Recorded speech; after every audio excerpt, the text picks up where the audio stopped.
हर हर शंकर, नमामि Shankar, Shivshankar Shambho.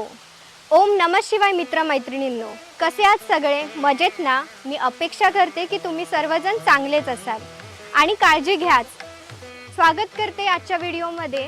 Last व्हिडिओमध्ये आपण श्रावण सोमवारबद्दल बोललो होतो. का साजरा करतात श्रावण सोमवार, काय त्याची माहिती आहे, ऋतू आणि बाकीच्या गोष्टींप्रमाणेच आपल्या संस्कृतीमध्ये कसे सण साजरे करतात. बघितलात ना व्हिडिओ? नसेल बघितला तर वरती आय बटनवरती टॅप करा आणि तुम्ही तो व्हिडिओ बघू शकता. आज तसंच श्रावण सोमवार स्पेशल व्हिडिओ.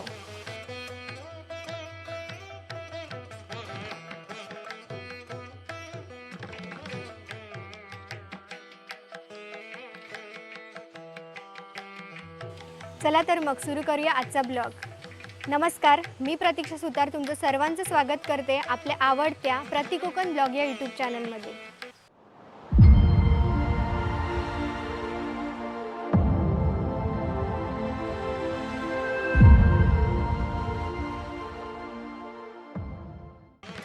पूर्व परंपरेप्रमाणे इथे सण साजरे केले जातात. गावकरीला प्रतीकाशी असे समजतात.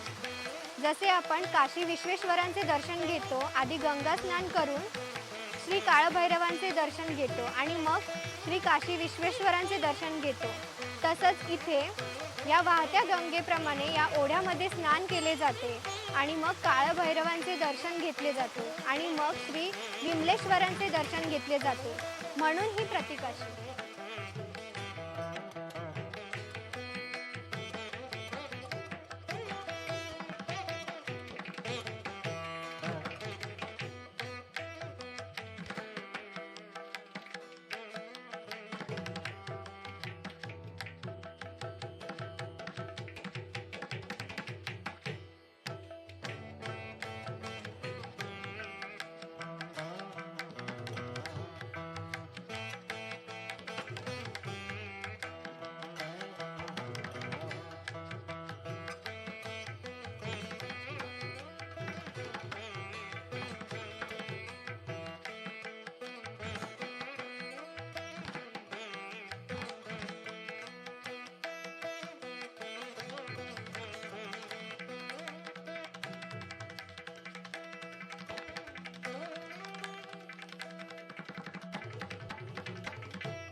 मंदिराच्या दर्शनी भागाकडे बघाल तर 5 शिल्प कोरलेली दिसतात.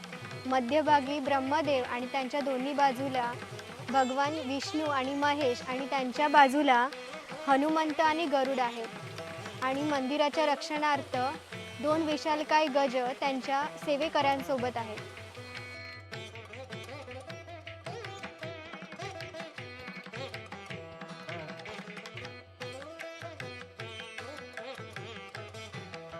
एका कड्यामध्ये खोदून बनवलेली ही गुहा, यामध्ये मंदिराचे रूप देण्यात आले, ज्यामध्ये मंदिराचा गाभारा आणि बाहेरील सभामंडप येतं.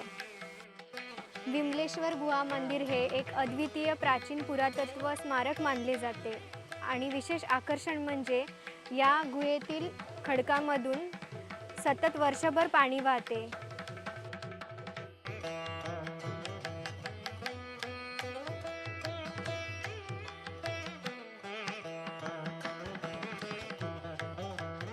अशी आख्यायिका आहे की 5 पांडवांनी हे मंदिर एका रात्रीत कोरलेलं होतं आणि इतिहासात सुद्धा असे सांगितले जाते.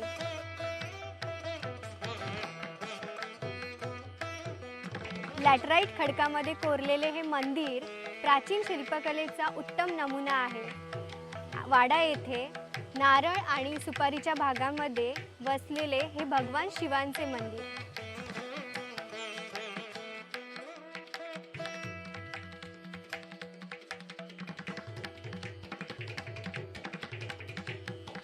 हे 8 खांबांवरचे मंदिर आहे आणि एक खास वैशिष्ट्य म्हणजे मंदिरात उतरून जाऊन नव्हे तर चढून जाऊन भगवान शिवांचे दर्शन घेतले जाते.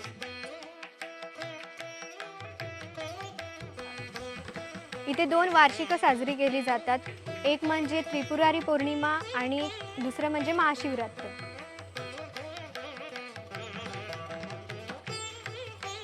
त्रिपुरारी पौर्णिमेला हे सारे दीपस्तंभ उजळून मंदिराची तसेच उत्सवाची शोभा वाढवतात.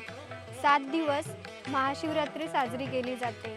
महाशिवरात्रीला पालखी समवेत हा उत्सव साजरा केला जातो. असं म्हटलं जातं की हे मंदिर 2 ते 3 हजार वर्षापूर्वीचं आहे. बारावाडीच्या गावांचं हे एक ग्रामदैवत आहे.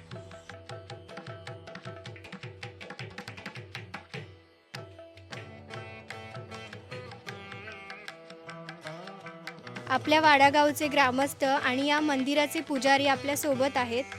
ते आपली ओळख करून देतील आणि या मंदिराची माहिती देतील. मी दत्तात्रय महादेव गुरु. माझं वय आहे आता 78 वर्ष. मी या मंदिराचा पुजारी. आमची 22 घरं आहेत आणि आळीपाळीने आमची पूजा येते. आम्ही पूजा इथं करतो. या मंदिराचं हे कोरीव लेणं आहे.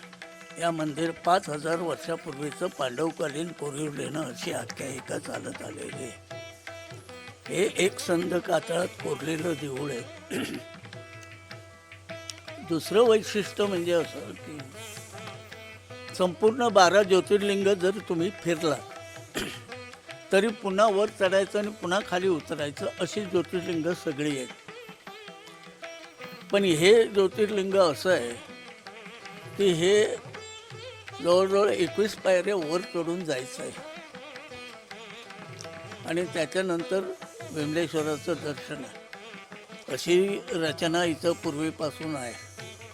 नाहीतर शिवलिंग सगळी बंदिस्त असतात, म्हणजे खाली सकलात असतात. हे शिवलिंग एकमेव तसं आहे. हे वैशिष्ट्य आहे इथलं.